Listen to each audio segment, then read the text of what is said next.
Okay, whoever is watching this video, I want you to do this right now. Go on Fortnite and set a timer for how long it takes you to find a copyrighted IP, XP glitch, or whatever insert broken rule here map in Discovery. Chances are it will be less than 30 seconds, or 10, or who knows, maybe even 5 seconds. And if it's especially bad, you might not even have to spin any time at all because it'll be just be in the home bar. Okay, now what is going on here? How on earth are any of these maps like this even getting in to Fortnite at all? Okay, if you're new here, you'd be clueless, but if you've been creating in Fortnite for a while, you know exactly why. It's island moderation. More specifically, the lack thereof. Okay, now let's clear up some common misconceptions about Fortnite's moderation system, just to clear some things out of the way. Epic has said in the past that everything you see in Discovery is quote-unquote algorithmically curated, as in Discovery uses the algorithm to sort and curate islands to be shown to whoever is on Discovery at the time in Fortnite. And Epic employees are not allowed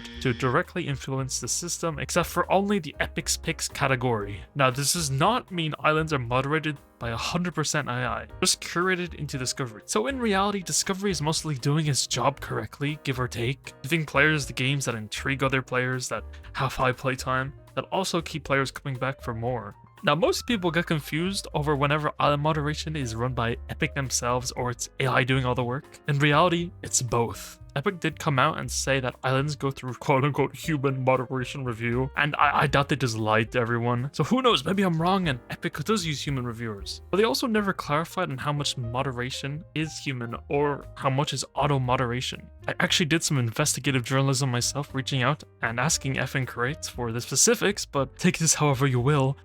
They never responded. But let's keep this real, alright? If it's only humans moderating, you wouldn't get all of this into Discovery. That just won't happen. So my guess is that a small batch of islands get human reviews, and the large majority of any other island goes through the auto-moderation systems, which usually either false flags perfectly fine maps or allows the worst of the worst to get into Fortnite Creative. And that's because of the auto-moderation being very poorly designed and mostly wrong. So, let's just ask this. How do we even fix this? I mean, Epic Games obviously don't seem to want to do very much about it, to the point where they really just sadly ignore a lot of the creative community talking about all these issues until, you know, maybe a big creator comes in and once in a while and it's a PR disaster and Epic needs to swoop in and fix it, like the Gearsy situation a few months back. Anyways, there's been a lot of talk on places like Twitter about possible solutions, including removing the auto-moderation systems altogether and only doing human reviewers who will review every single island to make sure nothing bad at all gets in. The side effect of this would be way longer wait times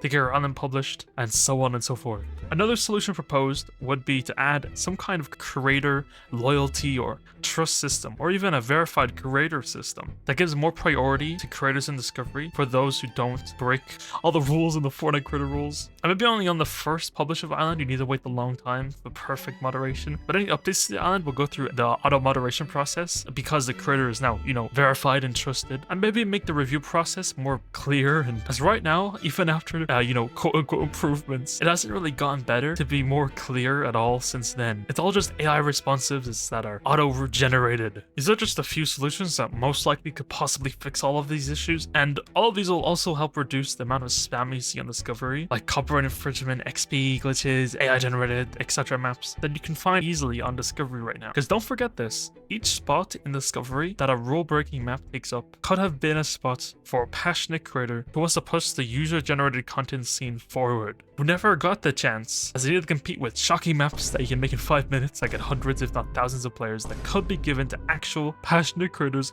who aren't just trying to make a quick buck. In my opinion, I just think it's sad that Epic just lets all of this persist for years at this point. If Epic wants their metaverse that they want so badly, they need to address all the problems with Discovery and the moderation systems. And for anyone outside of Fortnite to really take this whole UGC metaverse thing seriously, you need to be serious about the future of this platform that Fortnite wants to be. So Epic, if you're watching this video, please listen to the hundreds of vocal creators out there for once and make a change for the better, as in the long run, this will have everlasting effects on the ecosystem as a whole. There's no point to give creators the best tools in the world, to give instant access to one of the biggest player bases in the gaming industry if all of these players will get is dog water. The people are disappointed. They think Fortnite Creative hasn't changed, and they're right. For all, it's the same as it really ever was. No matter how many fancy tools you want to give to the creators, if the creators aren't incentivized to actually use these tools, what's the point of even trying? Leading to the mentality of why should I even try? Leading to the growing black hole of all of this. Me myself being a creator who's created Fortnite for years and seeing all of this is probably the most disheartening thing. And I know a lot of other creators out there feel the exact same way. And Epic, you'll lose the large majority of those creators who can open the gates to what the future of Fortnite really means. You get me? Honestly, it's extremely frustrating seeing everything like this. I don't want to see this, alright? I don't want to see Epstein's Zone Wars when I go into Discovery, but it happens because Epic for some reason refused to fix anything. And when they do decide to do something, it's the most minute change that really doesn't do anything at all. The thing is that this is a process, you know? We can't just instantly fix Discovery, obviously, but we can make strides, make it better. And some strides are bigger than others, and I think some of these strides I've proposed in this video are some of the biggest. Oh well, that's all I gotta say. I'll go over false DMCAs another time for now. Anyways, like and subscribe, use my code, watch all of these, you know the drill. That's about it. See you all around.